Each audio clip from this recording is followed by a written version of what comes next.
Hello, hello. Today we have Claudia Amos, who is the technical director of Anthesis, which is a large consulting company in the space of sustainability in general. But of course, we'll get to know more and more from you, Claudia. Thank you for taking the time and joining us, Claudia. Thanks so much for the invitation. I'm really glad that we finally made it and got together and able to have a lovely conversation and take some time. Yeah, I know it's taken a while. We've been trying to get you for quite some time. So again, it's great to have you here. Of course, I want to start with Claudia, the person. I read you grew up in Germany, and what was that like? And were there early influences that led you to the work you do today? Um, I think yes and no. Yes, I grew up in Germany, so but by now I've spent more of my life in the UK than in Germany, I have to admit. But I think it definitely shaped what I'm doing today. So after school, I basically did an MBA in Germany. And part of that was environmental management, was what at that time quite rare. So it's one of the few universities that would offer that, and especially it had production technologies and everything. And as part of that study, I had an opportunity to work and did a kind of like a 3 month internship with Miele, the white goods company. And at that time, that ages me a bit, the first EPR schemes were coming back. So the first producer responsibility tranche of regulations were being implemented. And Germany was certainly at the forefront of that. So my little project was to really look at designing or drafting a return system for white goods, which was quite a challenge, and then to learn everything, but it was super interesting. And I have to say, since then, I've been hooked on waste, or circular economy as we call it nowadays.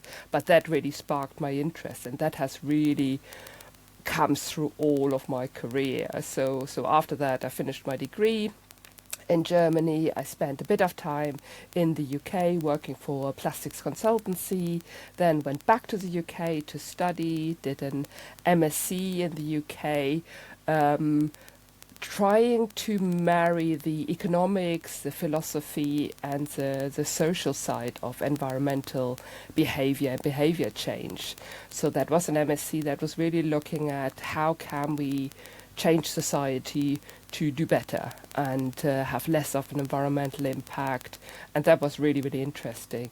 And then really got into consultancy and have been working in the waste sector for the last over 20 years, really up and down the waste hierarchy, from sorting, composting, anaerobic digestion, a lot of recycling, energy from waste, really everything that comes along.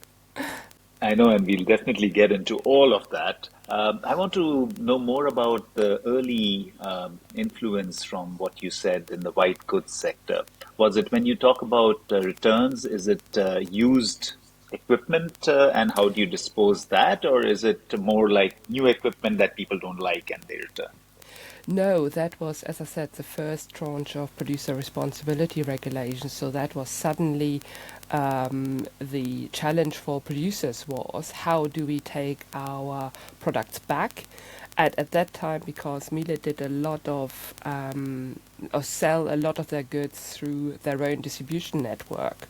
So it's basically trying to work out how can a lorry efficiently deliver fresh new goods, but also maybe take back goods. And also because those goods last a very long time, is how do you have enough spares? So if you now think about repairability, if a washing machine lasts, I don't know, 5 to 10 years, you really need to have a lot of spares and everything ready. Then are the lorries dirty? How do you organize it? Is it the same driver? And all those things. So it was super interesting to really think it through on a very basic, straightforward level. And as I said, it was an intern project, so the whole economic side we didn't even touch. It was more just finding out how can we do it, what are the options, and then really present it to the board.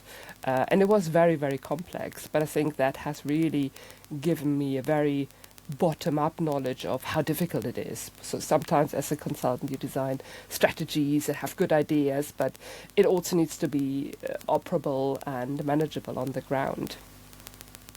So when I think about white goods, it could be a refrigerator that could be like you said, it could be 20 years old or 25 years old, and Yeah. then the producer merely has a responsibility to, I guess, take it and salvage it in some way Yeah. or the other. And the other, of course, like when I think about it, it's mostly it could be metals, it could be certain electronics, and isn't that things that can easily be repurposed?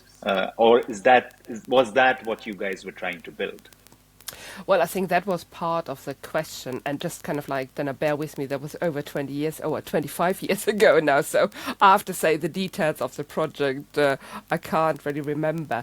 But it's definitely very interesting to think about today, because now in Europe we got the directives for repairability, so all of these questions from 20, 25 years ago are definitely going to be reimagined. And as you said, if you got also how you build it, how do you change your model? For example, if you have all different screws for every different model, it's much more difficult to then have a critical mass to reuse the parts. Whereas if you use designs that are very much or very the same, or at least use the same bolts and certain elements, it's much easier to potentially reuse and also repurpose material. And also, the cleaner the material is, the better.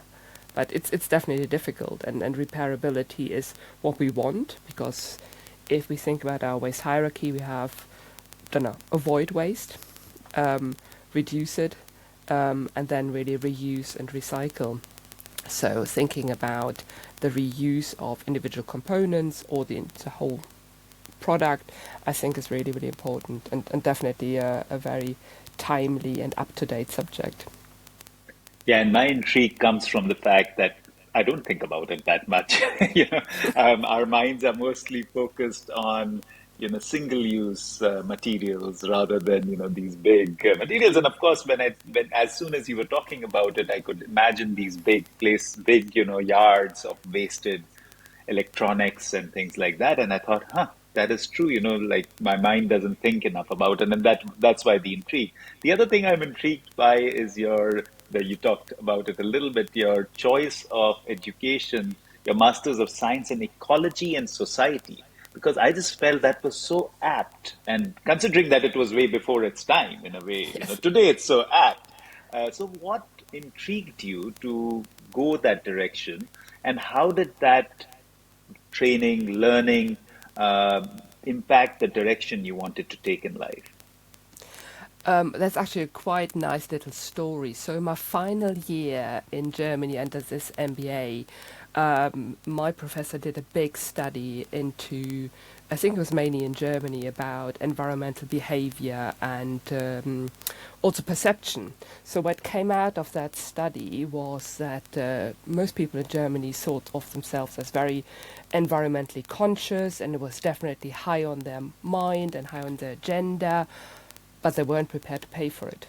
So in short, that came out. So how do you encourage behavior change without additional cost? Waste management of any kind will have additional costs. So most products that are being recycled are more costly, and you definitely have a different value chain. And at that time, we didn't even think about, or not that much into natural capital accounting. So basically paying for your water, paying for all the natural resources. And therefore I was really intrigued in that, a bit shocked by that. So then when I looked at moving to the UK and also studying in the UK, I really loved that course.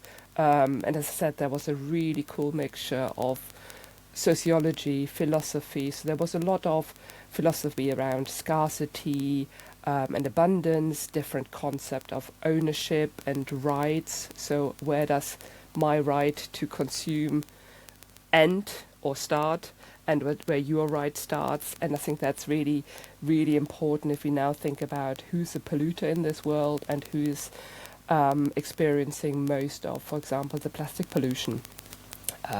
So I think that is some really, really valid concept, and the economic part as well. We live in a capitalist world, so how do we do that? And new concepts are circular economy, which didn't exist as an economic principle really at that time, more as a general material flow concept. But we are also now talking about no growth and slow growth. and have those debates, which are really apt. And I think maybe there are also different business models. So we don't need to own everything, because I think that's something that was not really thought about until a couple of years ago, that you can lease things. We are leasing cars. You can also lease the jeans. You can lease loads of items. We have much more sharing economies where we're sharing cars, sharing other items. And I think that a lot of these thoughts were already in that course, and that was really interesting. And the general picture of how do we influence groups. So a lot of the studies and the final projects were about how do we influence groups to do the right thing. Where do you have critical mass? If that is a cycle movement or if that's a recycle movement, how do you get people to behave differently, and how make that acceptable, cool for people to follow? You don't feel like the odd one out just because you recycle your waste. And maybe just in connection to that, that was probably one of my biggest culture shocks in the UK, that I came from a culture where we had, I don't know, 4 different bins. You could recycle all your paper, all your glass and everything. And then coming to a country where at that time we only had 1 bin, it felt really, really bad. And I know I made huge efforts to get my glass to the supermarket on a bike because I didn't own a car, and all sorts of things, because it just felt so wrong to put it all back into 1 bin where I'd already been in a society and in a country where recycling and material separation was just a given. That was just the thing to do, and you knew that would go into recycling, and the UK was a bit behind at that time. Yeah, and just before we got to recording, I was telling you I'm in between a family reunion, and I was talking to one of my sister-in-laws yesterday, and there was so much plastic again. I was like, can you get these gloves in a biodegradable way? And she literally gave me this look and said, "Babe, you have to this weekend stop bothering me about plastic." But it just hurts my soul to think that this is the amount of consumption. But that takes me to an interesting idea that you mentioned in your last statement on behavior change. And in a way, I had to, at least in my case, I had to shut my eye to that because what happened was, you can't tackle everything. So in my world, it became, okay, how do you change material? And because I did not find myself in a place to really influence behavior. So how does one really go about it? And I know it's too simplistic a question and to a complex issue, but how does it really happen? And is it very cultural? I guess it changes from place to place. But what are your experiences with influencing behavior change to really get the consumer on board? I think it is very cultural, and it's also about incentive, purpose, providing an explanation and making sense of it. For example, in continental Europe, you have a lot of countries where pay as you throw is really a given. And for example, in Switzerland, you have sometimes cuckoos on your bin if you put the wrong stuff in the bin, and your neighbours would have a look. That would never happen in the UK. So it's really culturally different. But I think that's also what we're trying to do as Anthesis. I think we're trying to understand where our clients come from, and if they have the wish to activate their sustainability, then we are trying to help. And I think it's the same with a person as with a business. If you put a business case forward and a purpose forward and a vision forward, I think that's the way to start, and then really trying to enable it, because the more effort it is, or the number of barriers you have, the more difficult. So it's also trying to negotiate different barriers. And sometimes, as you mentioned, if you can't recycle material, can't recycle a product, it might be better to change the material, to redesign the product, to make it easier, and also less costly. So these are different ways. And I think it's also an acceptance. If you live in an office, or if you work in an office, or live in a society where everybody is recycling, and that is completely the norm, then it's really difficult not to. So it's a bit critical mass. If everybody does it, you feel the odd one out. If you are the Yeah. odd one out, to start is always really difficult. Yeah, or as my wife said, you create more pride. How do you create more pride Yeah. in the idea of not littering or not wasting, but becomes complex. One of my simplistic thinking earlier was, if you create economic value in waste, then probably it'll take care of itself. But it doesn't quite work like that, right? It's of course, and as we delve deeper into the waste streams, I'm sure you'll enlighten us more on how it works. But what I saw was, at least I grew up in India, and I saw there was so little value in the multi-layered substrates, for Yeah. example, that the rack pickers would never pick it up. So now you, like you were mentioning, has to be a change from the organization that is using it. But the challenge for the organization is that they'd have no alternative at that scale. So it becomes a more complex problem, and I'm sure piece by piece we'll get into some of that. Before we get into Anthesis, I want to talk a little more about your choice of career, and you've had a variety of experiences in different consulting and expertise kind of different areas. So I just want you to throw a little more light on, that journey, and again, how you made those choices. No, that's a really good question. So my first proper job was really with AMI Plastics, and that's how I learned to be a consultant and did an awful lot of research and put the first mechanical recycling guide forwards. It was really an all-round. It was really nice grounding because there were so many different things to do. I attended conferences, and don't know, it's all circular, so it was really funny. I gave a keynote speech at AMI Plastics Ocean Conference last week, and I basically started with, don't know, I came full circle because I started behind the scenes running around with the microphone and making sure everything is ready as part of the AMI Plastics team 20 years ago. And now I'm giving a keynote speech, so I think it's also possible to start coming from a very working class family to have the education if you got the drive and the interest and the vision to do something different. The world is your oyster, but you also have to be given opportunities. So I was really lucky to have those opportunities to look into loads of different things.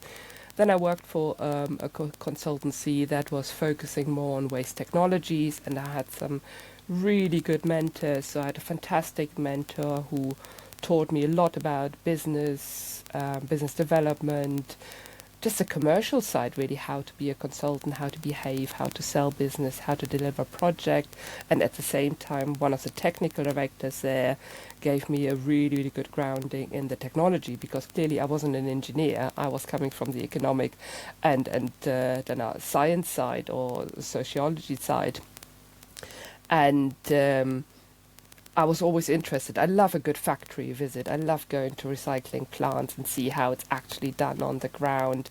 And I think that interest was reciprocated. So I got a lot of explanations how things work, why one process is better than the other, what the efficiencies are, what you need to look out for, what influences product quality, what creates more residues, what needs more energy, and all of those questions. So I've always been really, really curious. And after that consultancy, I joined a bigger consultancy in the UK, RPS Environment, and they were looking for somebody to build up the waste department. And that was a time in the UK where the big infrastructure push came, and there was a lot of public sector procurement. So I worked for at least 20 different local authorities, helping them with big procurement projects, mainly energy from waste, but also recycling, anaerobic digestion, and really build up that team to a large degree. So that was a real learning curve, and sitting in those procurement meetings and having those discussions is very, very interesting, because you get one side, you get the bidder who gives you all the spiel and everything. You need to do a lot of reading. So we had literally arch file folders that was before the time of big digital storage. It literally had walls full of arch files to read through, which were the bids all printed out on paper. And you learn so much about if people explain why they want the project, and then if you have to assess it, that gives you a fantastic grounding. And languages helped as well, because a lot of the technology was coming from Germanic countries, so Switzerland, Austria, Germany. So there was a lot of technology transfer. So being able to speak the language and look at the other side, and maybe also dealing with a bit of German over-engineering was very interesting. Also with the culture, people coming in saying it works here, so it must work with your waste, but not realizing that the regulations, that the requirements are very different country to country. So then helping people with the cultural shift to say, we have a different approach. It's not about better or superior or inferior. It's more about our regulatory approach is different, and some things we take much more seriously, and others we are maybe a bit more lenient. So you just can't come with your standard package. You also have to look at what is the cultural background, what's the regulatory frameworks, what is the assessment policies you need to meet, because there were very different targets in the UK than in Germany, for example. So many questions stemming from that, career graph. You You promised have me so it would much be a long experience. podcast. It will. I haven't even gotten into what you do now.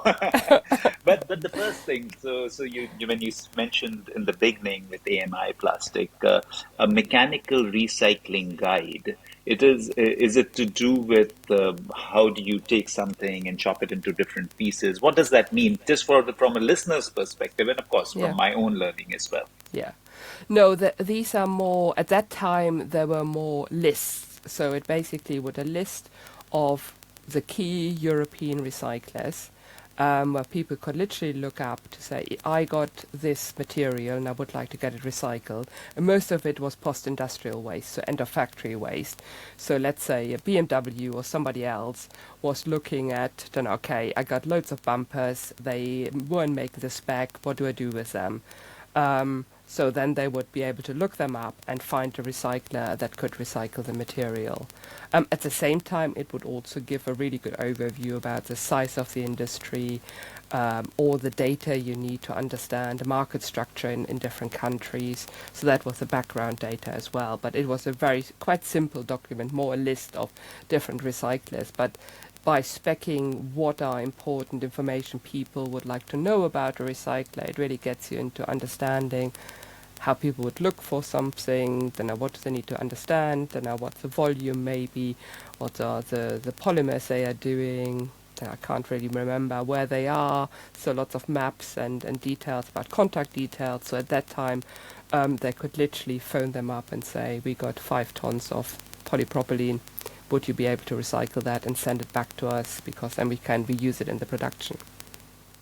Yeah, and I'm sure it gave you in different insights into different technologies and what people were doing. And then, of course, Yeah, as you get into it more, you probably have that in the back of your mind. I can yeah, talk to these guys about it.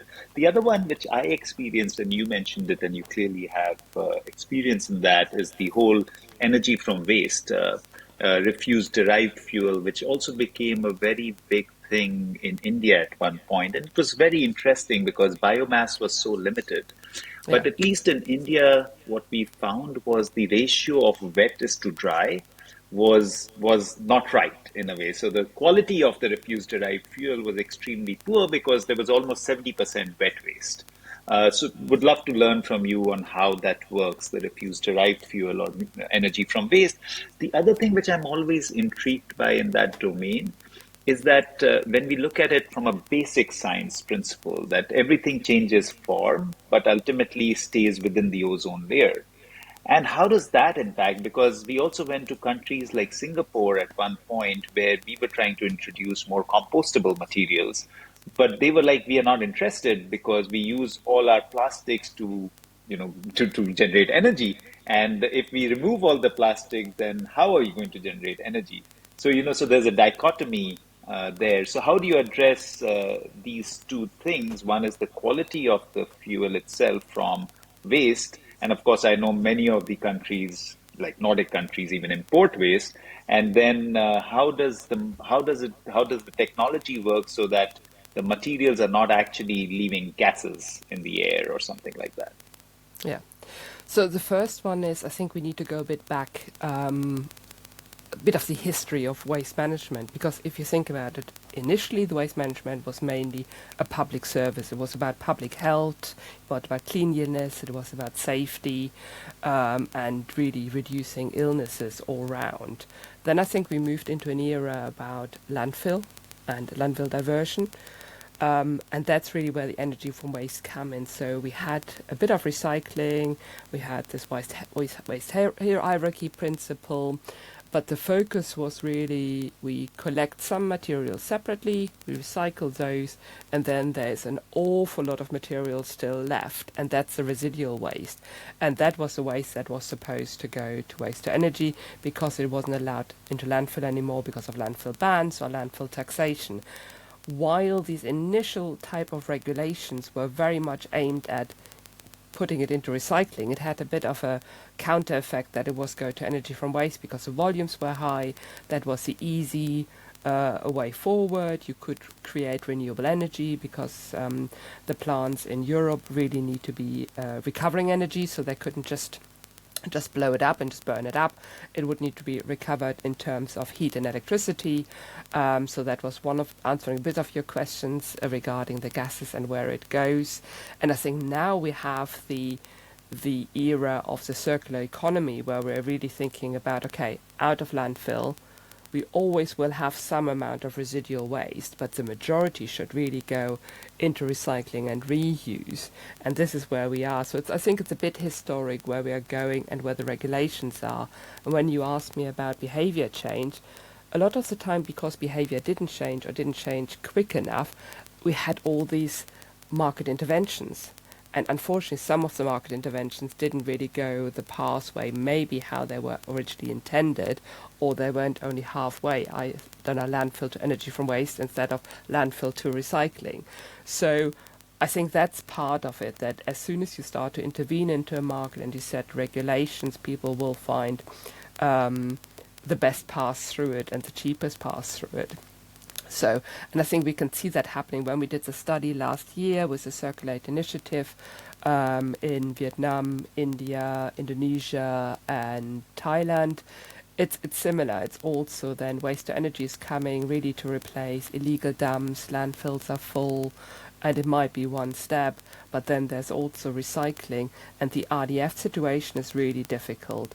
So in the beginning, it just went, the raw residual waste went into the incinerators, and now we are thinking more about RDF, and often RDF into cement kilns and steel mills, for example. But that is a different RDF, and there's actually in Europe no clear description of RDF. That's a really broad category. So the materials that go to the cement kilns is what I often call is an SRF, so a solid derived fuel, because that got a specification that's quite a high CV, often over 20 megajoules, and very dry. So your question, should it have organics in there? That's actually quite a refined fuel where organics are being taken out. And in Europe, you also have a lot of organics being taken out because you often have mandatory food waste and green waste collection.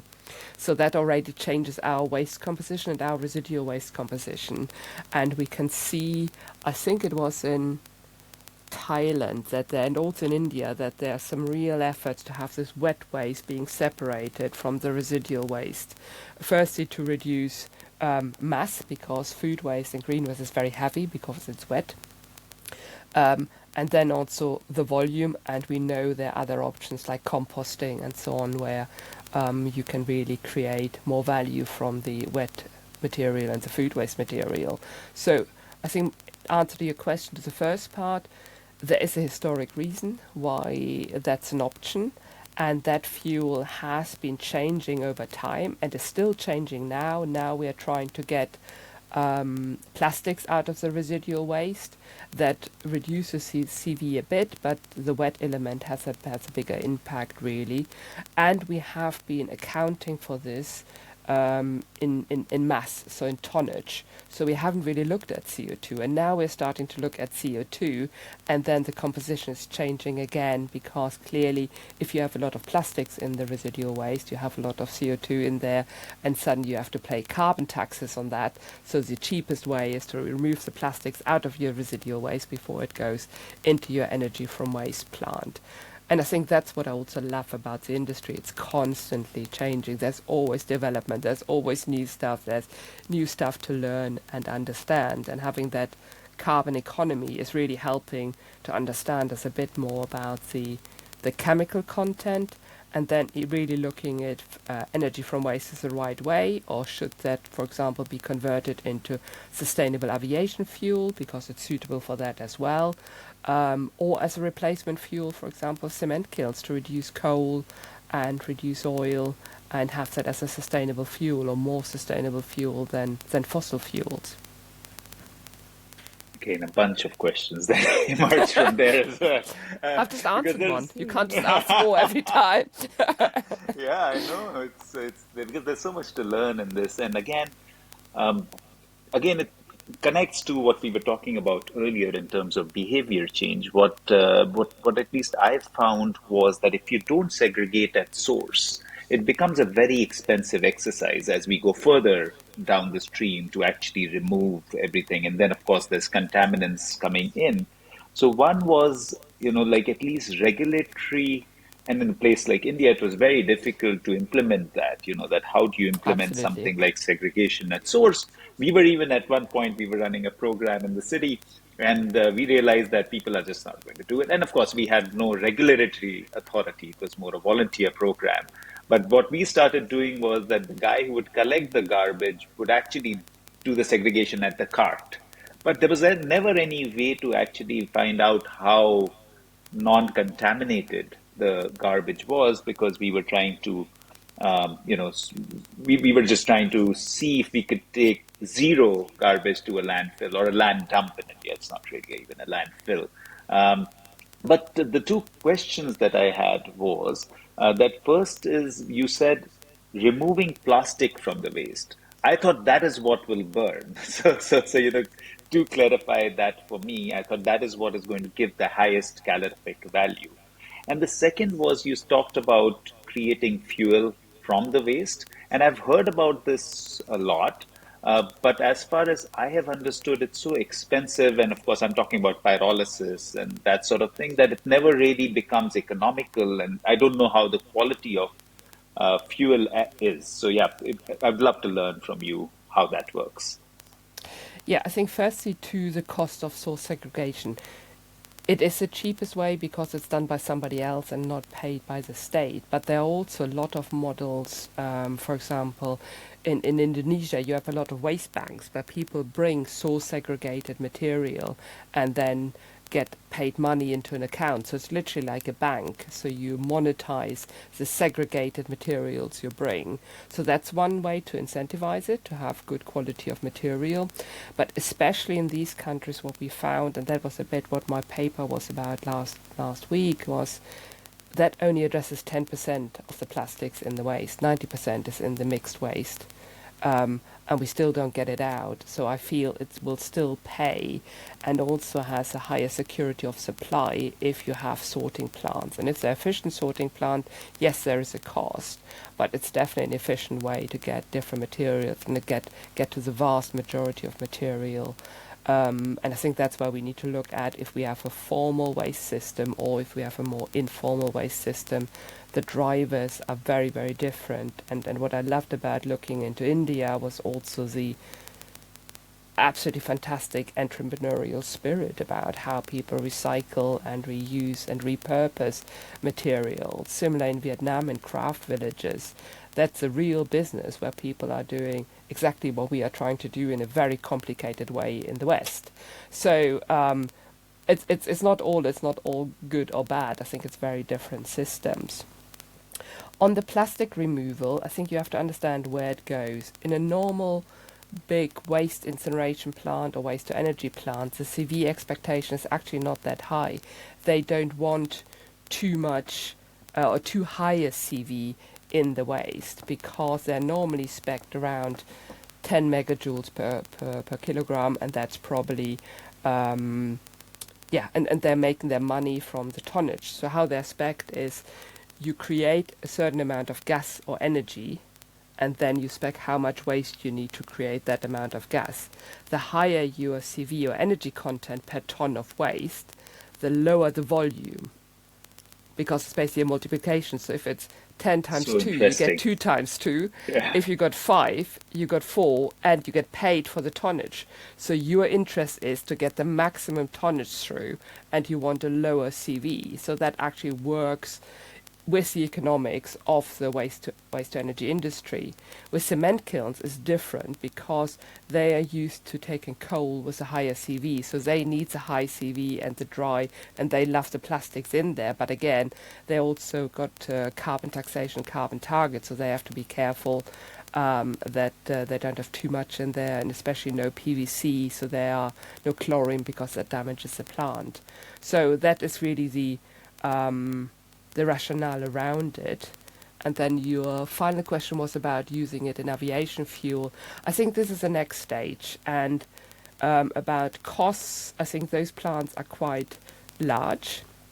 A lot of them are larger than, or they're not trying to be larger than energy from waste plants, so you have often very good economies of scale.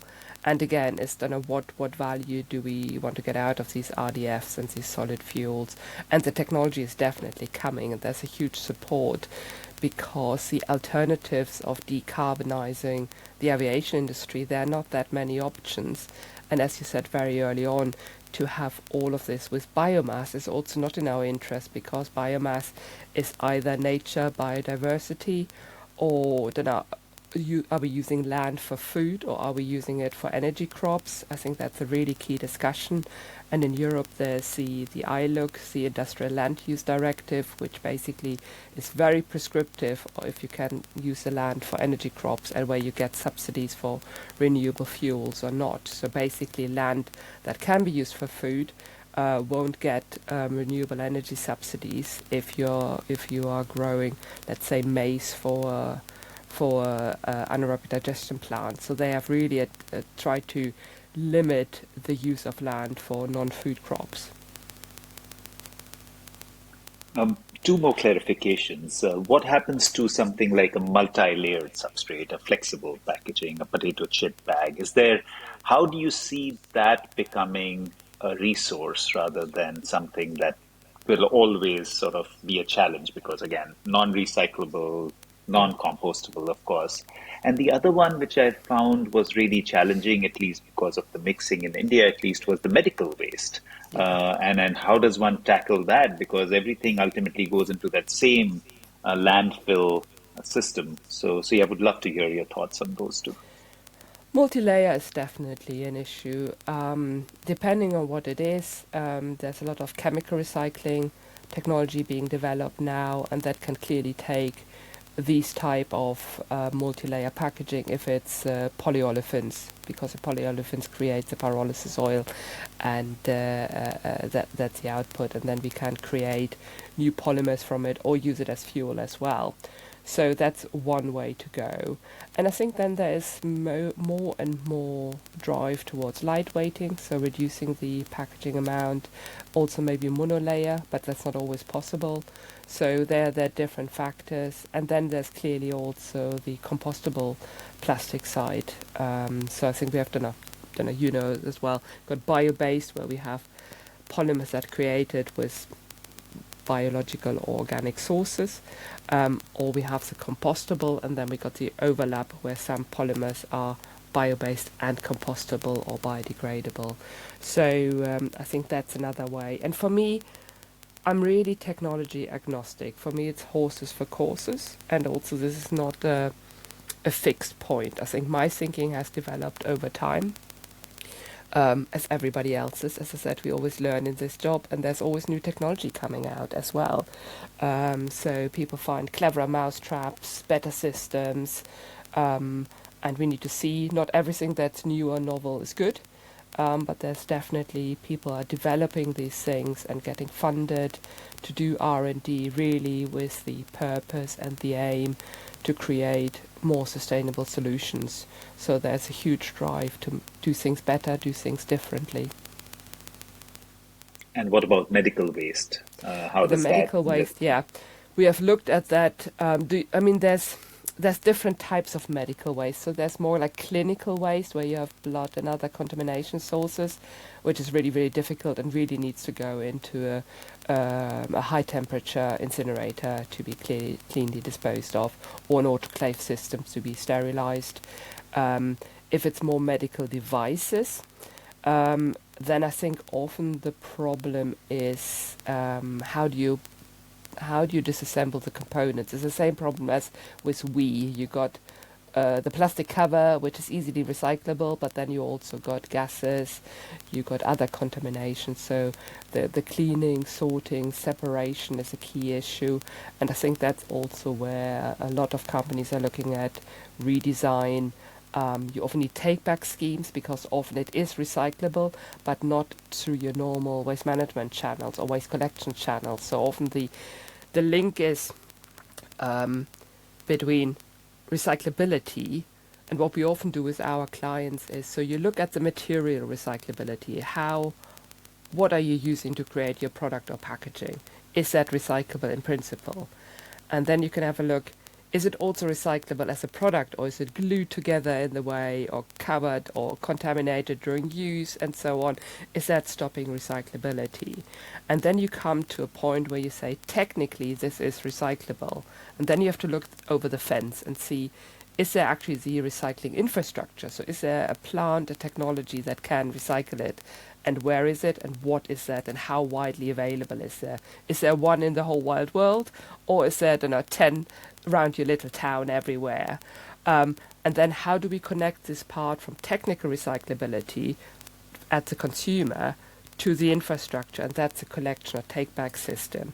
So if you have, for me, there are two pathways. There's a public pathway. You have an EPR system, you have a public waste management system, and then you need to design your product to fit into that system to get picked up and get recycled. If that doesn't exist, or you're not obliged and nothing has been set up, then you can go through a private pathway where you can either set up a take-back scheme or bring scheme yourself. In Japan, for example, there are some take-back schemes for clothes and textiles which work really well. But in a lot of countries that doesn't exist, so it goes in the wrong pathway, basically it goes the wrong tube and then the wrong way. Or you set something up as an industry platform. So we got more and more pre-competitive platforms where people say, actually, while all our products are very different and we have our market niches and we are competitors in selling the products, in the end, all our yogurt pods are polypropylene, I'm saying, or a certain amount of polypropylene. So why not club together and provide a take-back scheme to take those products back? Or, for example, for a lot of the multi-layer materials and flexible packaging, there are now take-back scheme or bring schemes at the retailers, and they just amalgamate it, and it doesn't matter where you go. If you go to a Target, to a Walmart, a Tesco, Sainsbury, it will all be picked up and it will all be amalgamated because you need the critical mass to make an economic system. The other challenge I've had, and of course, learning from gurus like Bill McDonough, there is no such thing as recycling, as he talks about. And, there's no such thing even as plastic, because it's all different. Like you mentioned, polypropylene, it could be polyethylene, it could be high density, low density, et cetera, et cetera, et cetera. So of course, it's kind of, I would say, probably next to impossible to actually segregate each type of plastic into its own kind of domain, because just segregating plastic on its own is a challenge. So, what do you think of the idea that ultimately it is getting downcycled, and there's ultimately an end. You cannot downcycle anymore, and of course it becomes that flimsy kind of film in the end, which is black or something in color, so that nobody sees what is inside. And the second thing which you mentioned, of course, is the challenge with which as consumers we don't see, is the idea of the amount of effort and transport and carbon footprint it takes to actually get it to a recycling plant and to get it back into the consumer space. It could be transported all the way from United States to Vietnam or somewhere where it's recycled. And of course, there's an impact to that. So again, two thoughts that I would love to have your ideas on is, this idea of downcycling, and there is no such thing as plastic because it's all separate. And of course, the impact that gets created from the whole system of transport and where the plant is. I think the interesting bit is often transport is the lowest carbon impact. So I think transport is not really the deciding factor. And also, while you need a single polymer, I don't think you need to then separate into the nth degree. So I feel recycling got a place, and good quality recycling is still what we are aiming for.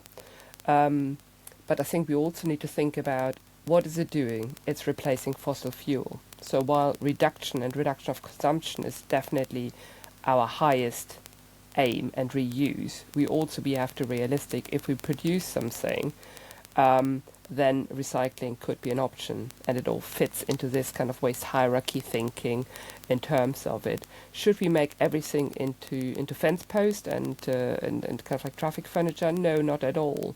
But if we are using refuse sacks and they are made from recycled plastics, why not? Then I'm married to a farmer, so there's a lot of silage wrap from the bales and everything, and that gets recycled and often recycled back into silage wrap because the color doesn't matter.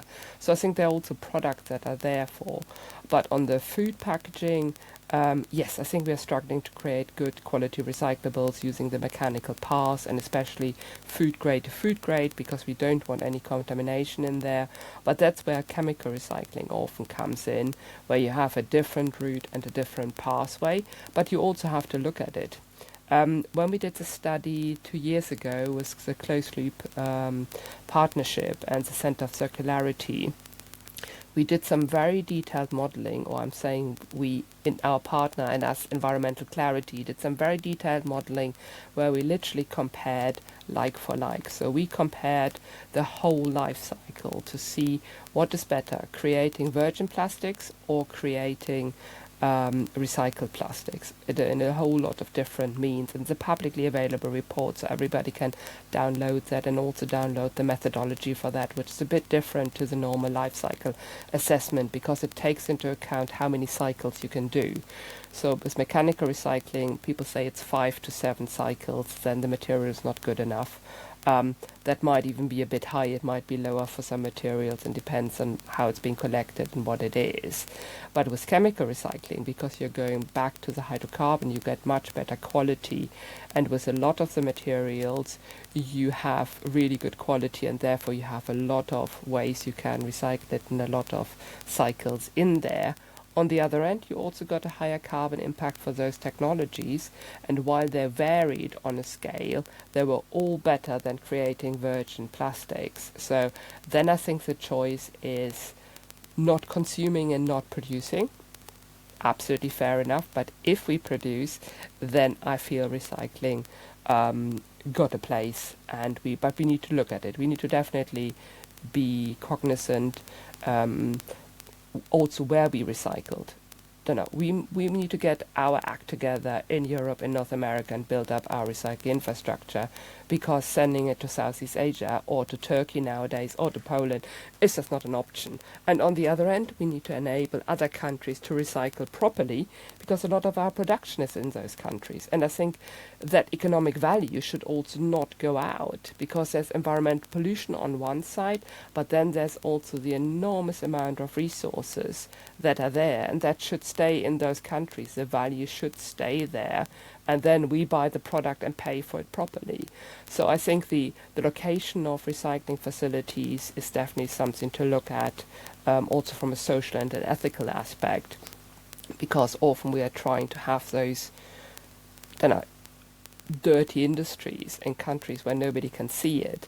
But really, recycling is not really a dirty industry anymore. I think it has really cleaned up its act. There's still cowboys out there, but what we have seen in our studies that often also with the informal sector and the lack of regulation, permitting for plant, it's really difficult that actually the act of recycling is creating additional pollution, or the other way around, that the sorting and separation creates the pollution, and then the recycler looks very clean because that's not accounted in their kind of like scope.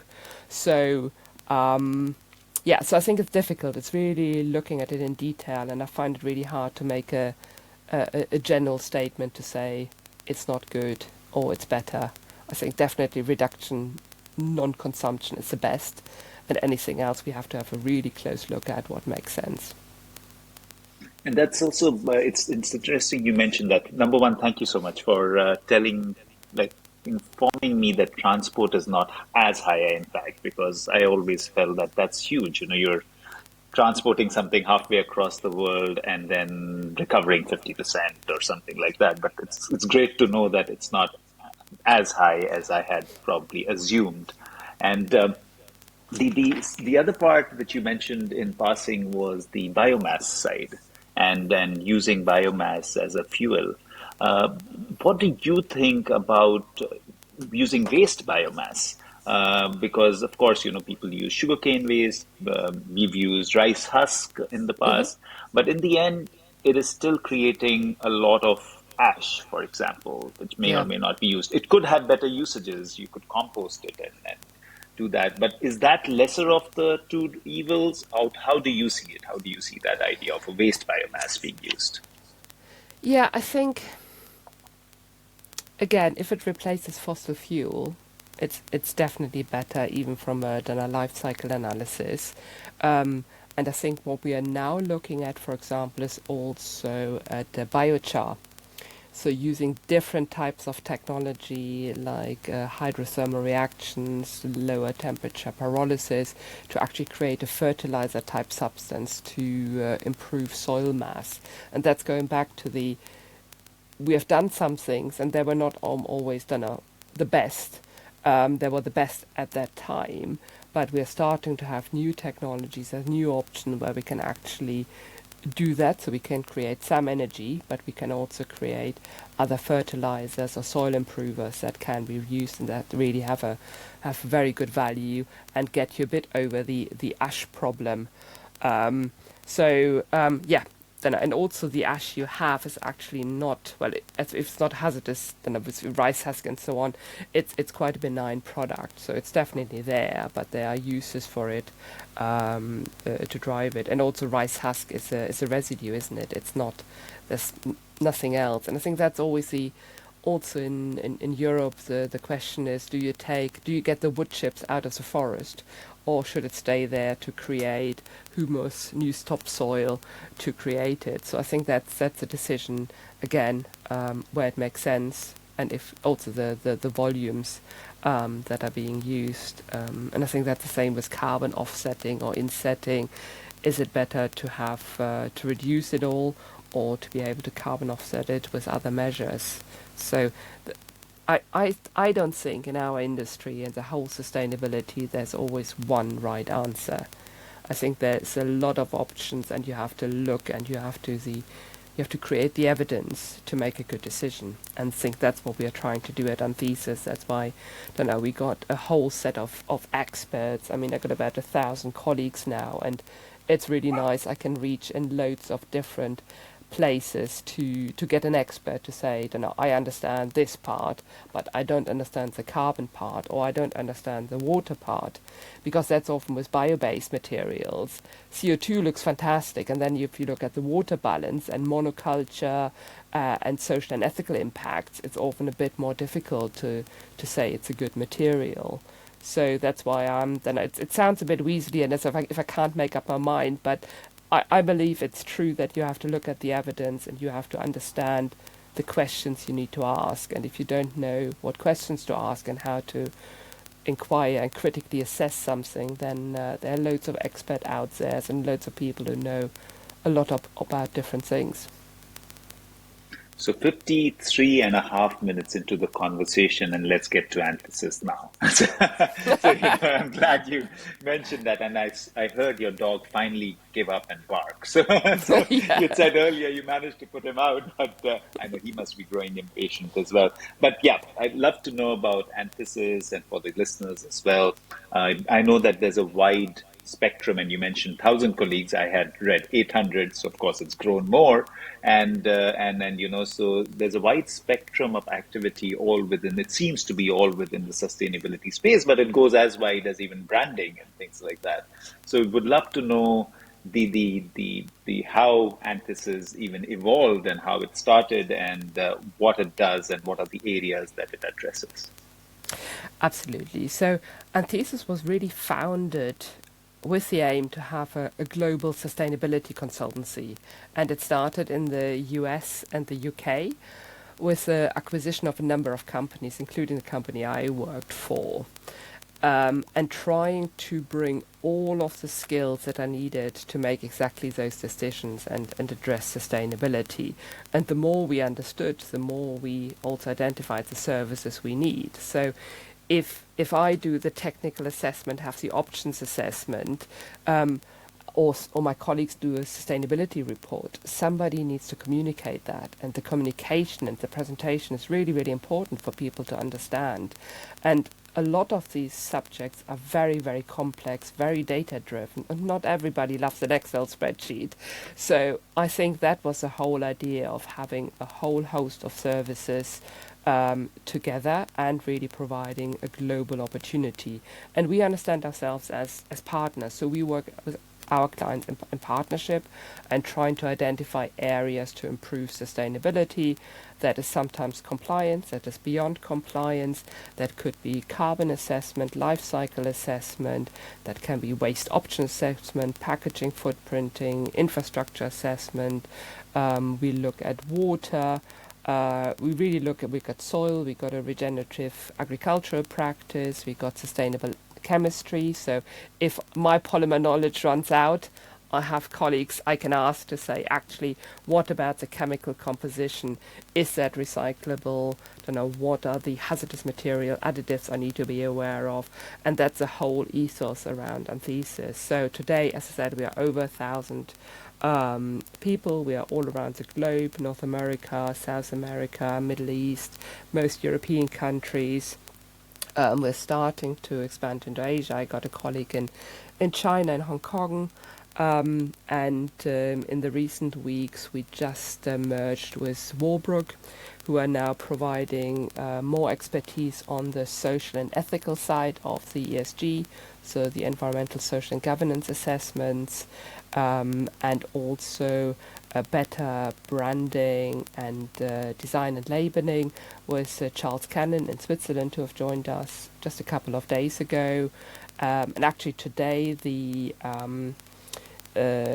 press release has got out that we got a new investor, Carlyle, who are on board to really help us grow and grow out the services, because the acquisition has been one part, but we also had an enormous growth in organic growth and the actual growth of our offices organically all over the world. And I think we can just tip our hat to Stuart McLachlan and the board and the management team that they had the foresight to be or to set Anthesis up at just the right time, because I have to say 20 years ago in sustainability this wouldn't have worked. So we needed a Greta Thunberg, we really needed the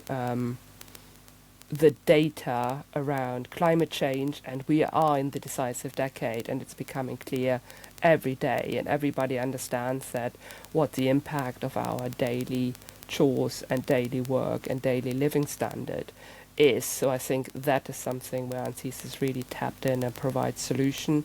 And we are being realistic as well. So we understand the economics around it. We understand the pressures that most of our clients have a core business.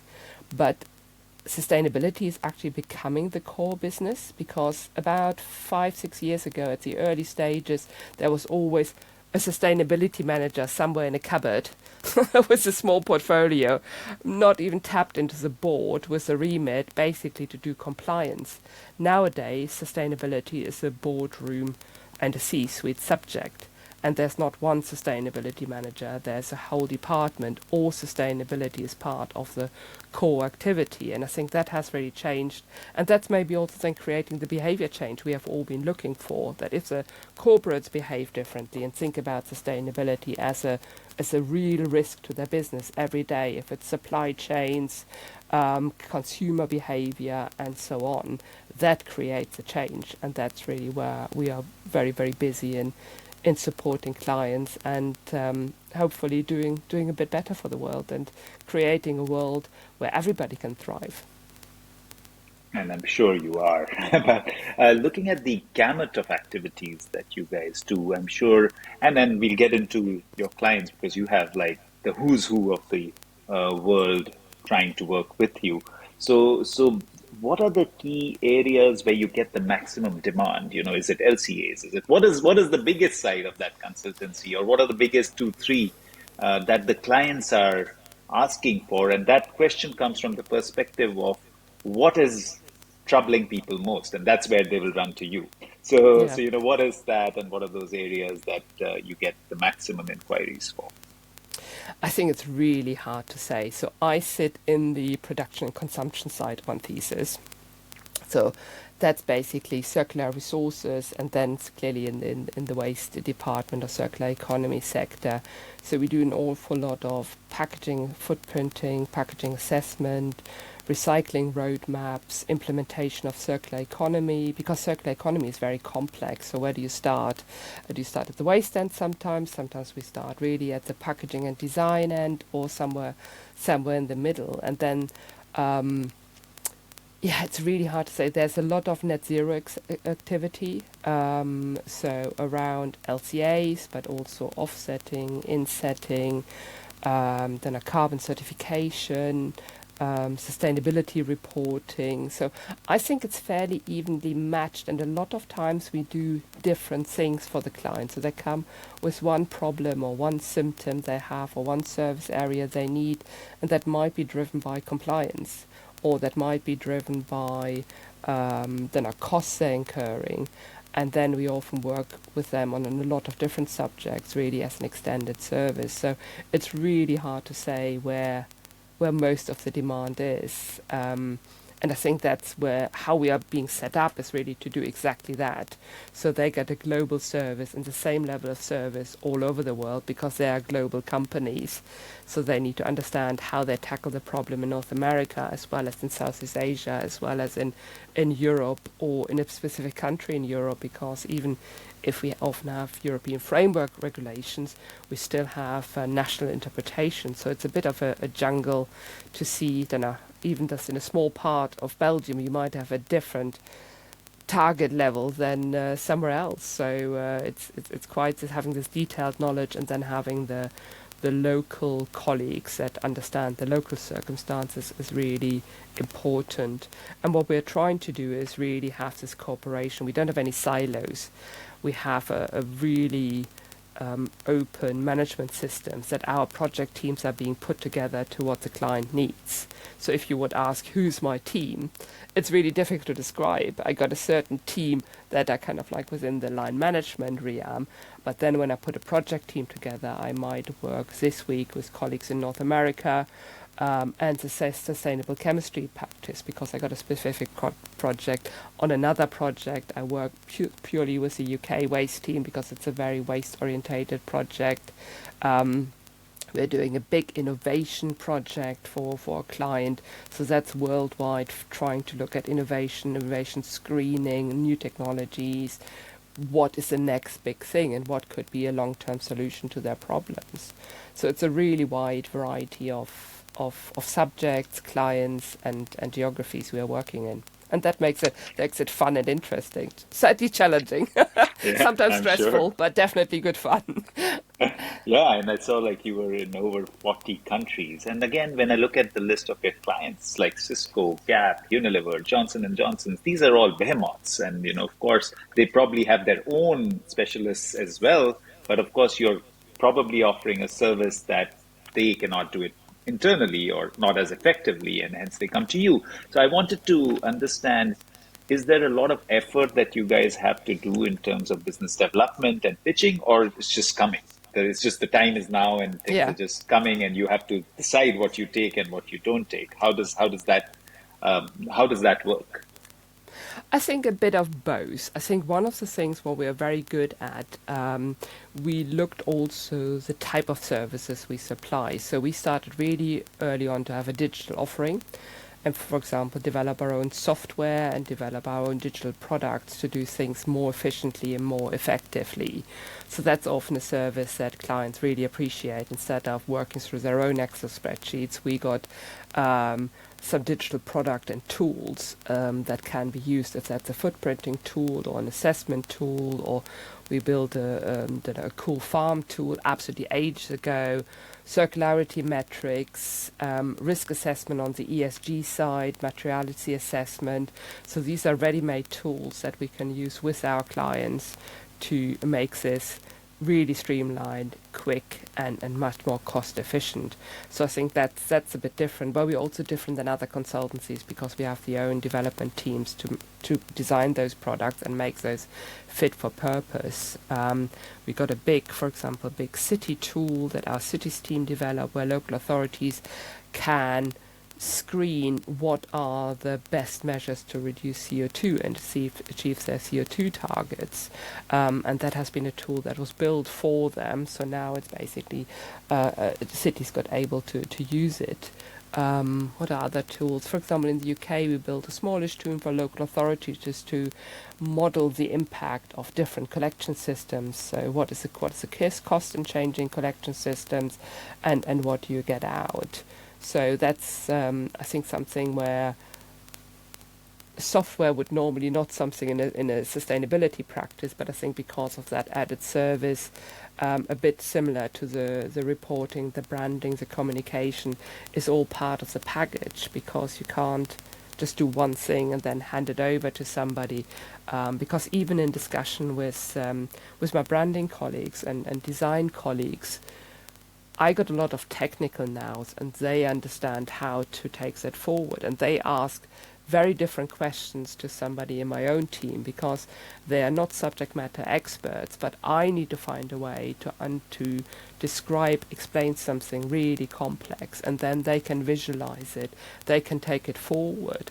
But it's a really good partnership, and it really keeps you on your toes because you can't just use all those terms and terminologies that come with RDF and EFW and things like that. They just look at me and come like, no, please speak English. So it really forces you to think things through and fully understand it, because if you don't fully understand it, you can't explain it to somebody who's not a subject matter expert, because you get found out. You can't just use your terms and terminologies and assume everybody understands that. And it's truly impressive to see again, like you said, they're stitching it all together because the same customer may need different parts and how it all comes together. And of course, somebody out there has been thinking of bringing all this together, and that includes all the acquisitions you were talking about. You also mentioned a lot of public sector interest, cities, for example, is what you mentioned in your last comments. How much of the business does come from government and public sector in comparison to a private company, in terms of maybe ratio, percentage, whatever you prefer? Yeah, I think that depends on the different markets. For example, our Scandinavian colleagues work a lot for the public sector, and we have got a whole big waste team in Spain. They also work a lot for the public sector, whereas the UK waste team is more private sector, and I think generally probably work more for the private sector. But we also work for governments, local authorities, as well as non-for-profit. So we did a big project with WWF. We did a lot of work with Horizon 2020 and European Union. So it really depends on the project. But I think overall it's probably more the private sector than the public sector. And what about, so you talked a lot about waste and recyclability and LCAs and carbon offsetting, et cetera, that domain. What about ideas around materials creation, innovation? Is that an area that Anthesis as a company tackles if somebody wants to, if a client wants to not just replace the material by an existing material, but also enable a new material to come to be. Is that part of the portfolio, and how does that work?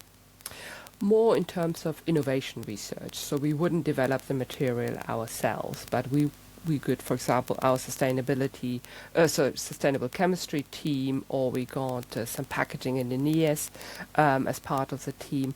They are able then to, for example, you want to replace PVC, let's say, what can we replace it with? And then we would look first into the market, what's already in the market, what do competitors do, and then really go into it's called Anthesis Frontiers, which is our innovation lab, if you want.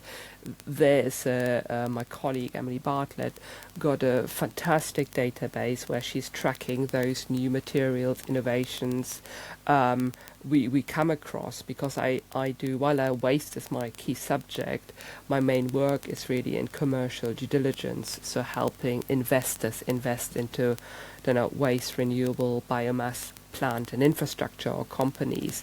So often we come across project developers having a new idea, a new technology, a new material, and then helps them to find investment, do market analysis, because often they're very technology or material orientated and haven't really thought about who am I actually going to sell this to, who needs it, what problems am I solving with that. So that connection with the innovation space would be something we would be looking at, but we don't have laboratories or not yet. You never know, ask me in a couple of years, but at the moment we would really rely on the outside sources and our own databases and trackers, where we're looking at alternatives, and we're constantly looking at what people are using, if they make good experience, if that's working or not. What are the issues around it? Often it's the issue around tooling and equipment. Or the material is very expensive because it's not there. So a lot of the biodegradable and bio-based material has been expensive, like PMA and other materials, and are not produced in large quantities. How can we scale that up? What is the issue around it? And that's really how we would tackle it. So you would look at how do you scale it up, for example? Yeah. Because yes, I do realize, that's a big challenge as well, because the size of the challenge is so large that you have to be able to scale materials. Otherwise, they remain a good idea, but they don't really end up solving the bigger Yeah, challenge. and I think it's also getting into the market, because sometimes you need a certain volume. I said when tire pyrolysis was around 20 years ago, Michelin or Pirelli are not changing their tire composition if you produce 50 tons. They want the quantity so they can change a whole tire range. But you need to get up the scale, and then you got the chicken and egg problem where you're trying to scale up, but you don't have a market. But the market tells you if you produce this much, then we would actually buy it, because then it's worse than spending 3-5 years to develop a new tire with that material. So I think that is always a question that's often also where you need to find the right investors, where you need to look at maybe other applications, maybe have something where you think, okay, my ultimate application might be tires or textiles, but I go first back into PET bottles because that's an established sector, or I go into non-tire applications that are lower value but create a pathway for me to have the long-term development. So that's also where we're trying to help and try apply our expertise and market knowledge to help them a bit on the pathway. Exactly, because we were, for example, working with Unilever on replacing some of their shampoo sachets in India, Yeah, and then they told us we need 16,000 tons yeah, annually just for shampoo sachets, not for their soap packing or anything. no, Just those little sachets was that quantity, and only then can we activate it in one country. Not even so, the size of materials is so large. I'm going to pivot quickly and be cognizant of time. But before I pivot, Anthesis is a very interesting name. And then I looked up the meaning on your site, and it was when a flower is fully bloomed. Would you know how it came about, and how you guys decided on or how the founders decided on this name, and how this connects with what we are doing? I think the connection is that this is actually the most sustainable stage in a plant's life, and because we're a sustainability consultancy, that is a link. How that came about, I don't really know, that might just be kind of like over a beer or a long meal that somebody came up with that. I've never asked that questions. So, no. But Anthesis is also slightly difficult to say, especially for German with so many THs. And we got loads of different versions, so we're trying to get the name and the pronunciation in there. So it's Anthesis and not other Pieces, yeah. variations. No, but it's a fascinating name. I'm sure somebody, it could have been, you're possibly It's right. It definitely could be easy to Google because there are not many about. So exactly, yeah. And you're probably right. It probably came over a couple of beers or something. Ah, this looks good. I And might be somebody looked at completely that in wrong. the There might have been a dictionary. really Who knows? scientific process behind it. Your branding team. Absolutely, They need to absolutely. definitely answer that question. So I'm going to pivot quickly to my last section of thought, which is the wonderful podcast that you've been pursuing. And I want to know the thought behind it because it's really interesting because it is wise women in waste, and that is so interesting that you've taken such an important topic and yet many times overlooked. So what created that idea, and how have you gone about it, and what is the plan with that? That was really brainchild of my lovely colleague Debbie Hitchen and myself during lockdown. So we were on one of these Teams calls where you think, oh, it's just really difficult. You can't really network. You can't go for coffee. And then we just got chatting and thinking, it's still really difficult as a woman in this industry. And also we noticed that our younger female colleagues were maybe sometimes lacking a bit of confidence, whereas their male counterparts were clearly demanding what they thought was due. So why is that? And also we have made our pathway and we have reached this directorship and our recognition in the industry and in the company. So how can we share? How can we help? And that's really how it all came about. And then we decided on the podcast. And at the moment, it's still called Wise Women in Waste, but we might actually expand it out a bit. So what we are trying to do is we're trying to have really a platform to showcase female voices. And especially female expertise, really to showcase it exists, it's there, it's completely accessible, and even sometimes at women's conferences you have in the panel 5 men and 1 woman, one woman, where you go, why? There must be somebody, there must be an expert, a female expert to do that. So a bit out of a frustration as well.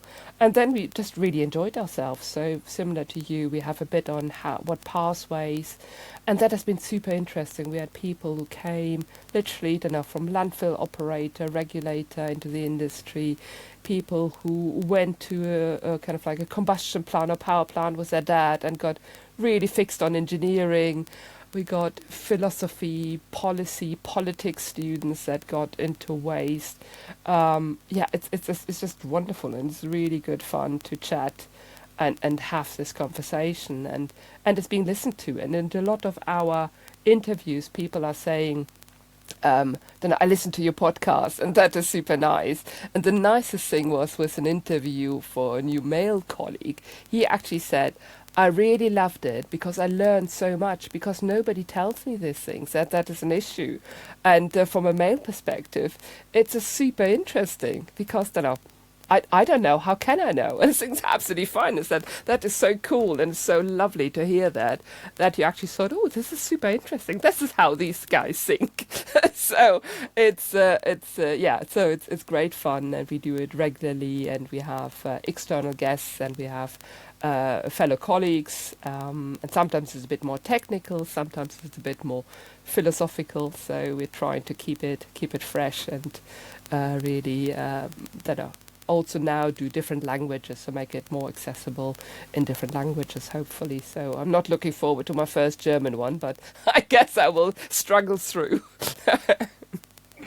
No, it's amazing, and I can totally relate to it as something that I started for a passion, and then of course it's become so enriching in so many ways. And what you are doing is again amazing. When I was 16, I looked up and prayed to whoever was up there that I want to be surrounded by beautiful women. So I'm actually surrounded by 5 absolutely amazing women. I have 3 girls, my amazing wife, and my mother, who are all very, very powerful women. And I think that shaped my life so much. And of course, I can literally feel a pain in my heart along with the pride, because I also see the side of how how we've made so many errors through history in terms of patriarchy and stuff like that. And it's so important that we address that, and at least in today's time, address it more and more. And these are little steps, right? Like by highlighting what you're doing. I as soon as I saw the name, knew that I had no hope for your podcast, for myself, I meant, because We there was have more, male colleagues as well, so don't know. You but there was, might get a fair chance. yeah, no, We are no, but really there were, open. but there were two things. There was wise and women. So both things were kind of challenging, wisdom and women, that's a twofer, so getting to that is kind of tough. But yeah, I think it's really brilliant what you're doing. And connected to that is that how does one get more women into the industry? How do you think we make it more attractive so that there is more women coming into the world of sustainability and materials and recyclability and repurposing? I presume it's already happening, but how would you Yeah. activate it more?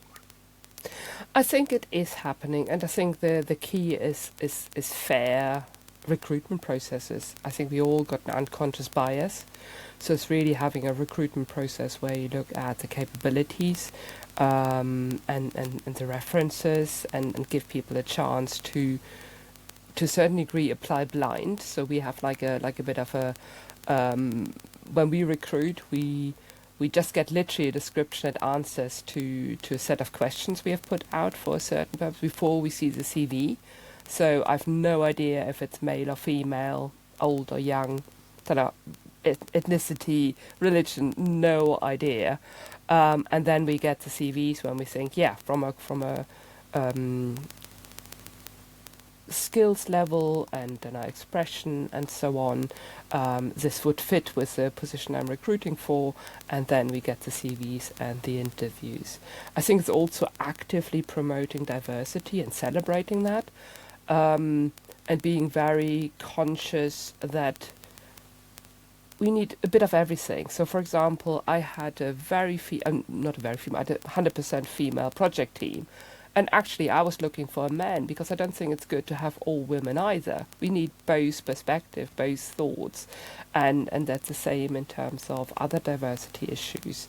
So I really feel, because we're all different, and often we do like personality assessment where you have a certain type of how you approach projects, how you work, and for every good project team you want a variety. You want the detailed person that wants to do everything, and you want the big thinker, and you want the communicator and the organizer in there, because if you only have a whole group of organizers, the creativity is clearly going to be going astray. So I think with that perspective, and then I truly feel that we need to support. So we need to support and enable, for example, for me to step back and have a younger colleague, ideally a female colleague, to say, you give the speech, I help you write it, but you're perfectly able to present it. And I was lucky enough, as I said, to have two and a number of more really fantastic male mentors that really helped me along and didn't judge me by my gender, but really by my capabilities. And I feel that that's the most important thing,